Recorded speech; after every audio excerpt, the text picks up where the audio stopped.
싱킹 브릿지 타임즈 2025년 1월 23일자를 진행하도록 하겠습니다. 오늘의 편집 내용입니다.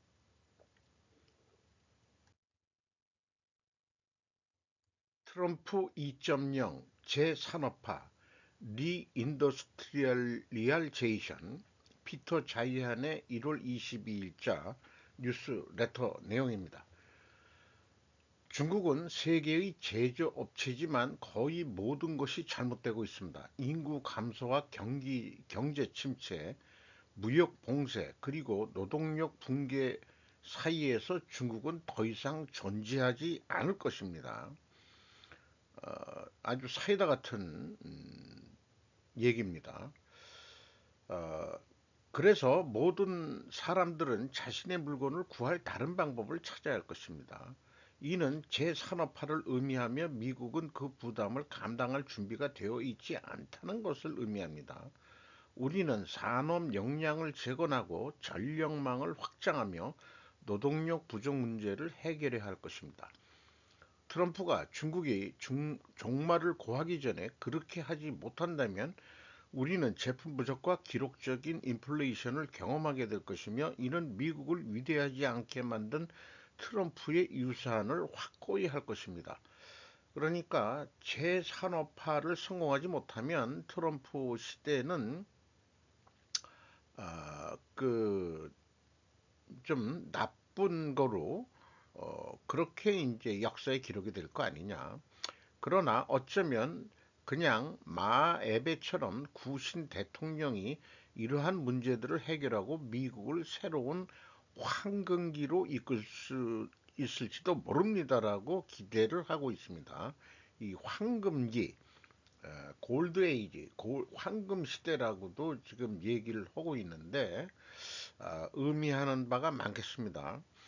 이 재산업화를 하는 데는 한국이 미국에 투자를 해서 같이 공생할 수 있는 그런 일들을 또 우리는 전략적으로 해야 되고, 피터 자이안이 걱정하는 것은 재산업하려면 전기가 필요한데 이걸 어떻게 확보할 거냐, 이런 것들로 한다면은 우리 SMR 소형 모듈 원전, 이런 거에 또 기대를 걸어 볼 수도 있겠다, 이렇게 생각을 해봅니다.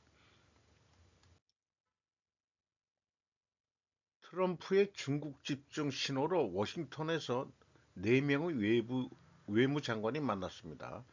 데이비드 블런스트롬, 사이먼 루이스, 알라스 데어 팟, 로이터 3명의 기자가 1월 22일 수요일 12시 42분에 보도를 했습니다. 코드 4개국의 외무장관이 사진을 찍은 모습이네요.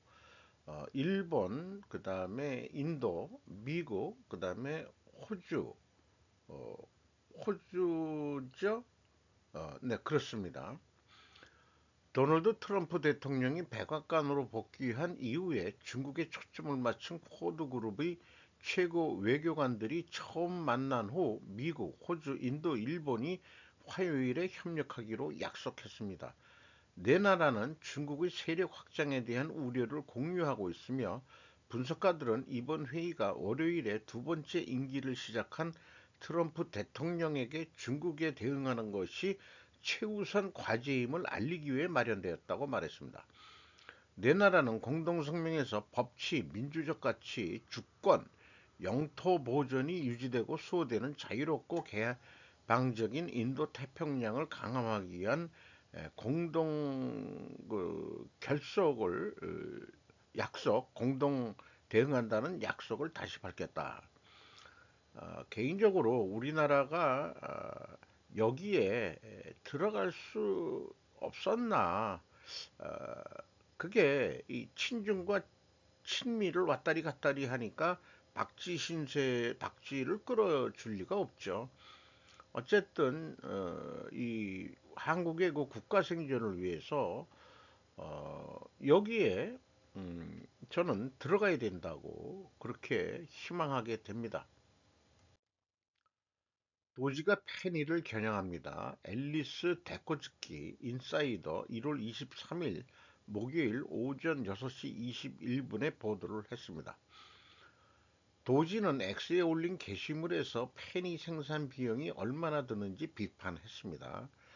정보 효율부가 만들어지고 첫 번적으로 그 공격이라고 하고 비판한 게 동전, 페니 이거에 대해서 했는데 이게 유통되는 것보다는 그 동전 만드는 비용이 더 들어간다는 얘기를 한마디로 그런 것 같습니다. 원래 그 코인은 순수 구리였지만은 1982년 이후 거의 98%의 아연이 사용되었습니다. 하지만 아연은 예전만큼 저렴하지 않습니다. 구리가 더 비싸지고 아연이 좀 싸긴 싼데 아연도 좀 많이 비싸졌죠. 어쨌든 2023년도 미국 조폐국에서 보고한 거면은 페니 단가는 12.9%가 상승했다. 이렇게 이제 나와서 이제 신용카드 사회고 디지털 화폐 등등을 생각한다 그러면은 사실 우리나라도 인프라가 돼가지고 100원짜리 동전이 과거에 1원짜리 같은 지금은 1원짜리는 없어졌을 거고요. 간혹 그 편의점이나 그 마트에서 10원짜리 노란 색깔 그거로 하고 있습니다만은 굳이 그 잔돈을 뭐 현찰 거래를 안 하면은 그런 거 쓸 일이 없고 어, 향후 그 동전은 없어지지 않을까 그렇게 또 생각이 들어가네요. 트럼프는 바이든의 윤리 규정을 취소했습니다. 비평가들은 이를 늪을 배수한다는 반대 의견이라고 부릅니다. 월 바이서트 AP 1월 23일 오전 5시 47분에 보도를 했습니다.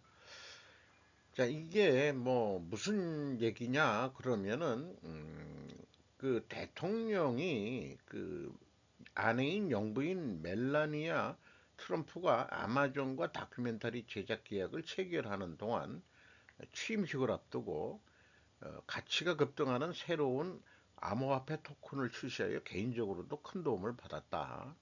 이런 얘기인데 어, 공직에 있는 사람이 어떻게 개인 그 사리를 위해서 할 수 있느냐 이런 게 있지만 이게 아니다 이게요.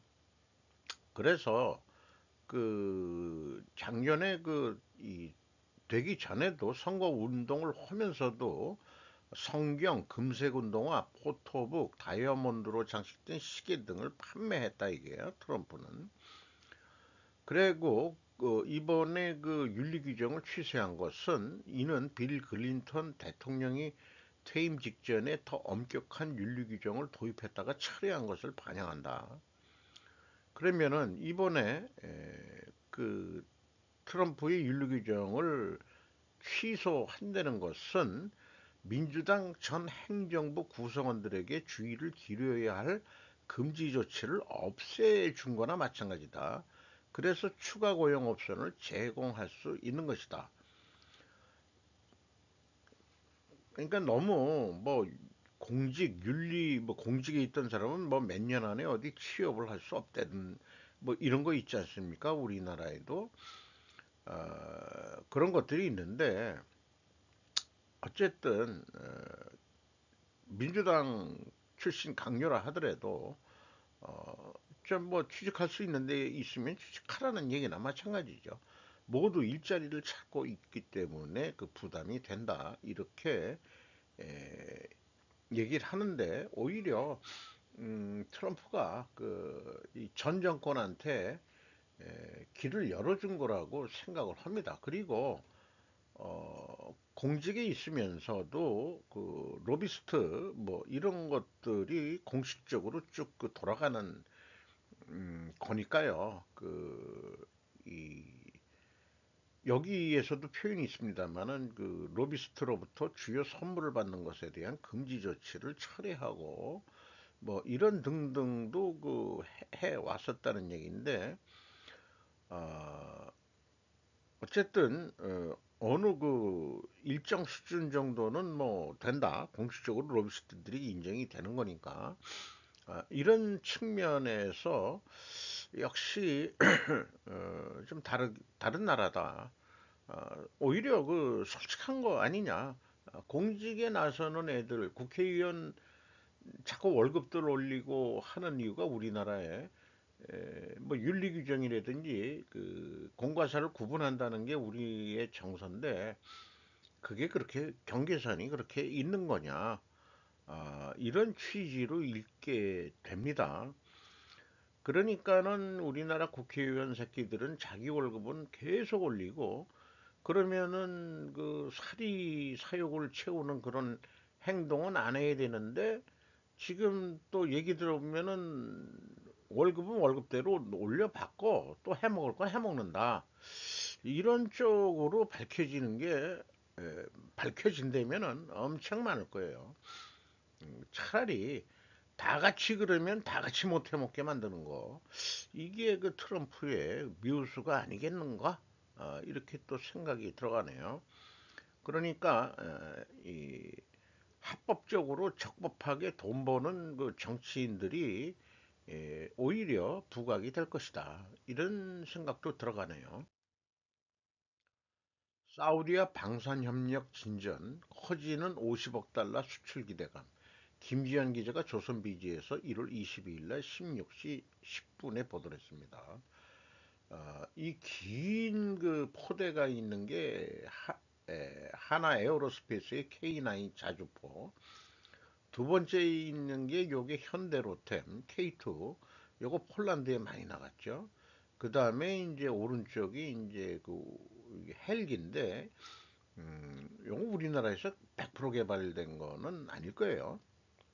어쨌든 방위사업청장이 그 사우디아라비아 외무 방위부 장관과 면담을 해서 올해도 잘해봅시다 하고서 하는데 이번에 그 이 방위사업청장이 네 군데 회사를 동반해서 가가지고 한화 에어로스페이스, 항공우주, 카이, HD 현대중공업, 그 다음에 하나오션, 그러니까 이제 배도 사우디도 배 좀 어떻게 사줄래?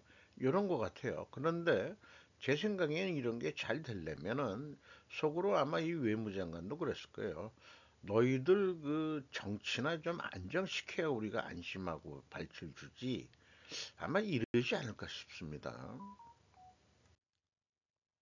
올해도 호실적 예고, 황금알 낳는 거위된 급식 사업. 오형주 기자가 한국경제에서 1월 22일 날 17시 39분에 보도를 했습니다.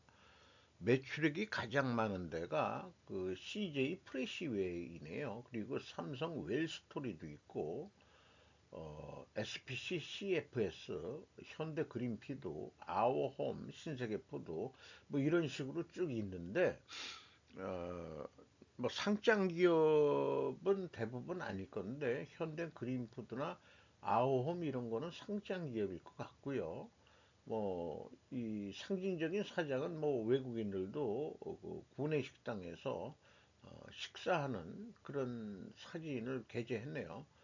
사조, 작년, 푸디스트 전격 인수, 하나는 아오홈의 1.5조 베팅, CJ 프레시웨이 등 사상 최대 실적, 식자재 컨센션서 블루오션 찾고 K푸드 열풍에 해외 진출도 확대된다. 국내에서 이 식자재 사업만 하는 게 아니고 푸드 사업을 어, 그 외국에도 이미 나가 있다 이런 얘기를 하네요. 최근에 그 K푸드 그 인기가 되면서 아오홈은 미국, 중국 등 5개국에 110개, 현대그린필드는 7개국에 88개 업체 매장들을 운영하고 있다. 그리고 그 아파트 대단지에도 이런 게 식당이 되겠느냐, 조식이. 그 바쁜 현대인들을 위해서 그게 충분히 가능하다는 거로 해서 신세계 푸드가 반포 레미안 원 베일리 삼성 웰스토리는 개포 자이 등의 조식 서비스를 벌써 운영 중이랍니다. 그러면은 학교 보내는 부모가 있는 사람들, 뭐 이런 사람들, 그뭐 여유가 있다고 그러면은 그렇게 비싼 가격 아닌 거로, 거기서 이제 그 계약을 해가지고, 아침을 먹고서 간다든지, 뭐 그런 시대의 변화 같은 그런 거를 또 느끼게 되네요. AI 걷는 법 배웠다. 사람처럼 움직이는 휴머노이드 신영빈 기자가 JD 넷 코리아에서 1월 22일 날 보도를 했습니다. 걷는 게 미국의 이 그 일론 머스크가 한 그 휴머노이드보다 걷는 모양이 엄청 자연스럽게 지금 이 어, 상은 보이는데, 근데 이 왼쪽 사진 말고 여기 그 흰 옷을 입고 따라가는 사람은 뭔가 그 관계자인 것 같긴 해요. 그런데 이 뒤에 뭐 들고 오는 친구가 뭔가 이게 뭐 조정 리모컨 같은 거 아닌가 그런 생각도 들고요. 어쨌든 이게 얼마나 할 수 있는 역할을 할 수 있는 건지 모르지만은 어, 중국이 이만큼 AI 휴머노이드 뭐 이런 쪽으로도 생존하기 위해서 지금 무척 그 노력을 한다. 이런 거는 뭐 현실적인 사실이고 우리도 경각심을 가져야 된다라고 적어도 미국하고 경쟁하겠다는 나라니까요. 물론 이제 기술 사치라든지 이런 것은 뭐 말할 것도 없겠지만은 자체 개발한 것도 물론 있을 거라고 생각은 듭니다. 트럼프 취임식 천문 물병자리 시대를 비유한 목로티르라고 부부 방송 국익 반중 친미 전문 방송입니다. 황금시대 골든에이지 지상은 반대로 실버게이트 물병자리 시대 대통령을 의미하는 취임식으로 상징적으로 비유를 해보는 그런 내용이었습니다. 미국은 프리메이슨의 나라다. 엘리트의 나라고 기독교 국가가 절대 아니다. 그리고 선도학도 없다. 레이건 시대에 소련 무너지고 하나의 세계가 돼가고 있는 중인데 현재의 그 장애물은 중국이다. 음, 중국만 제거하면은 하나의 세계는 이루어질 것이다. 그래서 트럼프 임기 내에 중국은 죽었다. 일정을 지키려고 노력할 것이다. 손정이 글로벌 어젠다 골든에이지 AI 힘으로 우리의 황금시대 이런 용어들을 써가면서 미국의 그 처음에는 1,000억 달러 투자하겠다는데 트럼프가 2천억 달러 정도 해달라. 그런데 아예 손정이가 더 베팅을 해버려가지고 5천억 투자하겠수.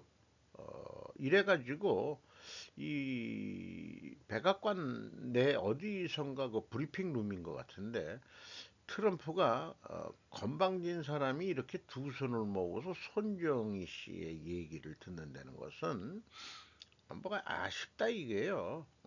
그러니까 손정희 씨가 또 미국에 엄청 투자를 할 것 같습니다. 앞으로 인류는 과거의 인류가 아닐 것이다. 슈퍼 엘리트와 일반인이 구별되기 시작할 것이다. 과학기술로서 유전자 조작 같은 것도 일어나고 그래서 미래 사회는 신계급 봉건 사회가 되지 않겠냐 이렇게까지 예측을 하고요.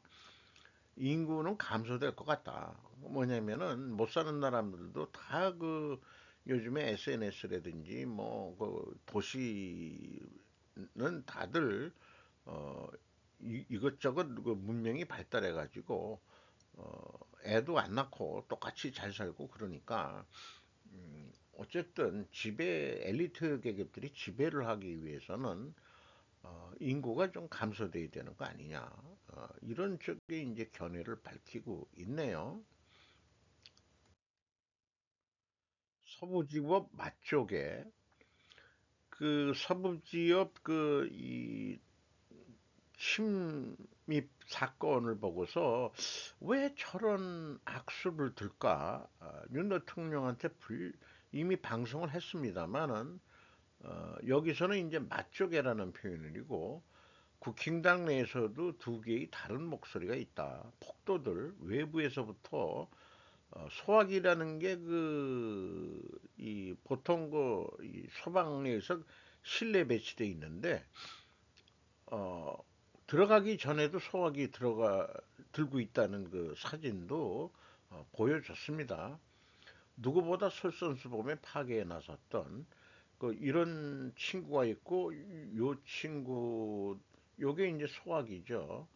어, 그리고 이제 여기 젊은 친구도 있고 그 이 뒤에 있는 사람이 이제 그 서부지법 그 판사 발로 차는 그런 모습인데 이런 게 어, 그 저기 고난극복 TV 운영자 이영숙 전도사라고 정광훈 목사의 이 시다발이다 이런 게 밝혀졌다 이게요. 그 좌파 유튜브도 JTBC 조작을 언급을 했는데 자기네 거는 아니고 그 우파 그 유튜브 거들을 비교하면서 정광훈 쪽을 그 공격을 하는 그런 쪽으로 지금 또 유튜브 방송을 내보내고 있다. 어쨌든 정광훈 측에서 뭔가 해명을 해야 되는데 정광훈은 왜 먹이는 의도적 행동들을 할까?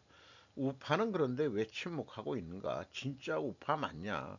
우파 이미지에 먹칠을 하고 있다. JTBC 얼씨구나 하고 소개를 그래서 하고 있는 거 아니냐?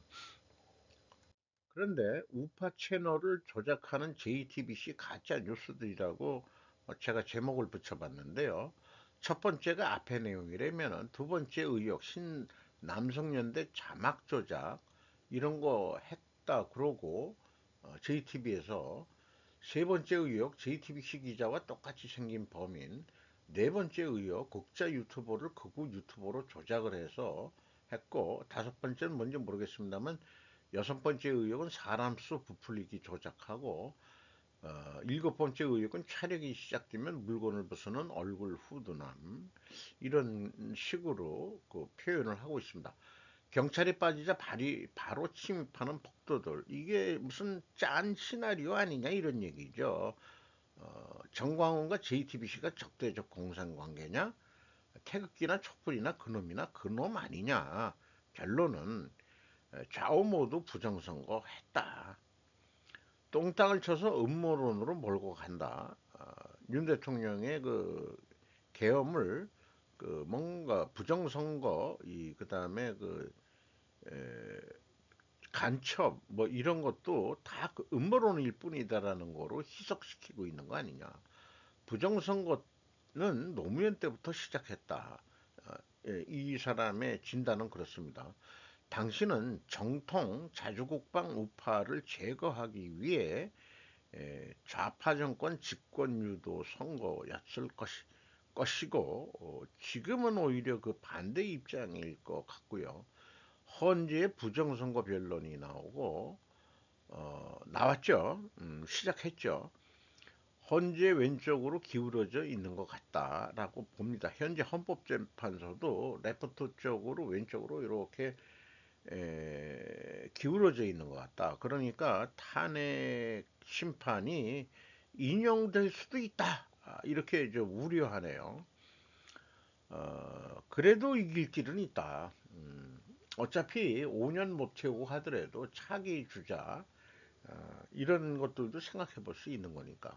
시간이 지나 일반 대중이 생각이 다를 수 있다. 이거 너무 잘못된 쪽으로 가면은 국민 폭동이 진짜 일어날 수 있는 거 아니냐.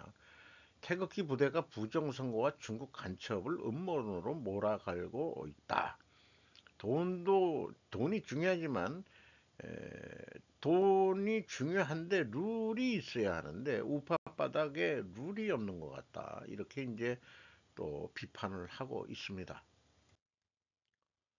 비상계엄 5가지 이유 최영재 아시아투데이에서 했는데 12월 16일 날 도널드 트럼프의 당시 미국 대통령 당선의 측근인 맷 슬랩이라는 사람이 있는데 어떻게 윤 대통령하고 만났는지 모르지만은 그때 윤 대통령이 뭐 5가지 이유를 그 설명을 했다.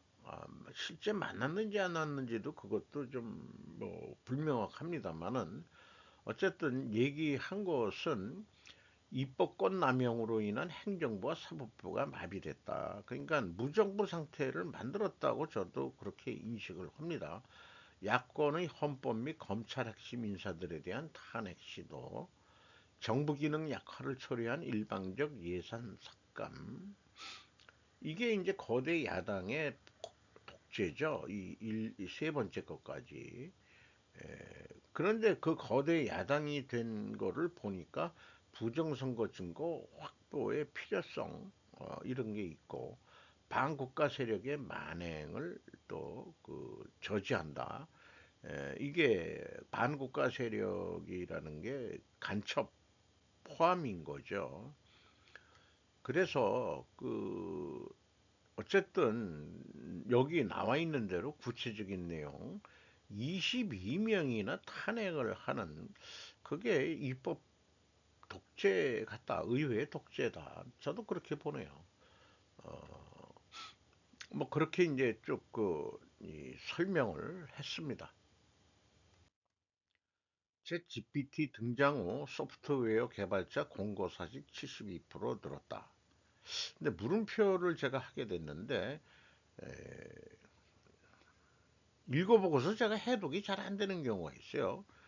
그 서대웅 기자가 이데일리에서 1월 23일 오전 5시에 5시에 요렇게 제로제로로 딱 떨어지게 이게 그 자동으로 딱 그 저장했을 발행했을 때 될 텐데 이런 경우도 드무네요. 일자리 뒤흔드는 AI라고 시리즈로 내보낼 모양입니다. 고용통계 마이크로 데이터 분석, 소프트웨어 일자리 늘었지만 공고사직은 급증했다. 저숙련 보내고 숙련 인력은 늘린 듯.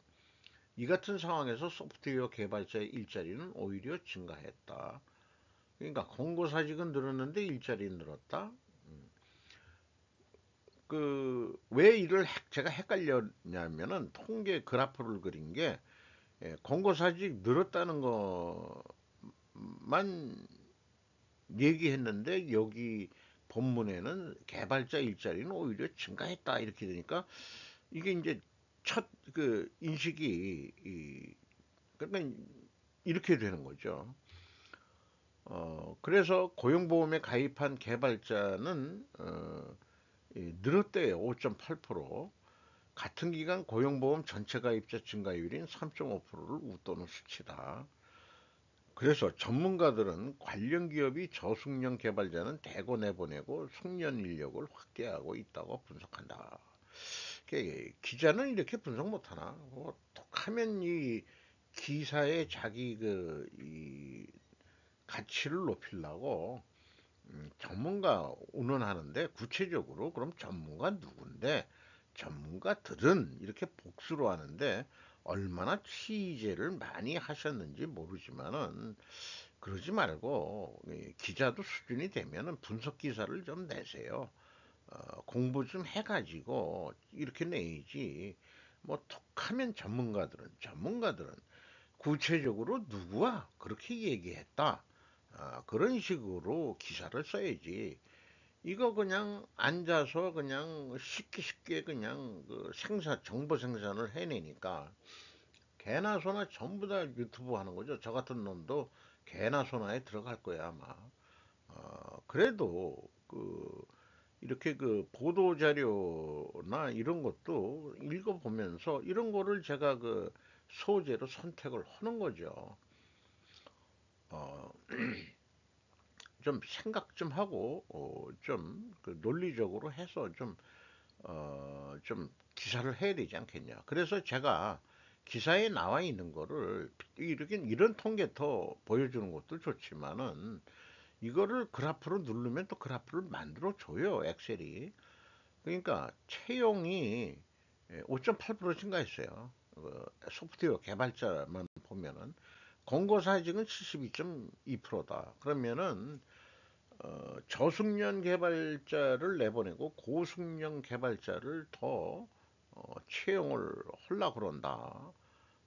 그런 뜻으로 해석한다는데 AI를 이용한 소프트웨어 일반적으로 이제 코딩 작업, 코딩도 뭐 그 컴퓨터 언어로 하는 거라서 제 소시적에도 저도 좀 배워봐가지고 애플 그 8비트 컴퓨터 할 때 그 베이직 프로그램으로 저도 프로그램을 짜봤던 사람이에요.